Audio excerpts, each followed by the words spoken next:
How to activate eSIM on iPhone. To get started, first of all go ahead and open up the Settings application on your phone.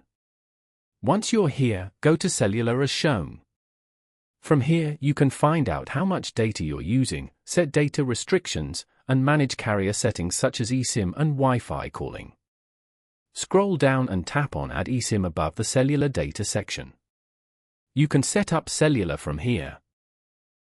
You can transfer a phone number from a nearby iPhone or scan a QR code provided by your carrier. For example, tap on Transfer by nearby iPhone below. To transfer a phone number from another iPhone, make sure your other iPhone is nearby, unlocked and has Bluetooth on. Following these steps, you can easily activate eSIM on iPhone. Thank you for watching.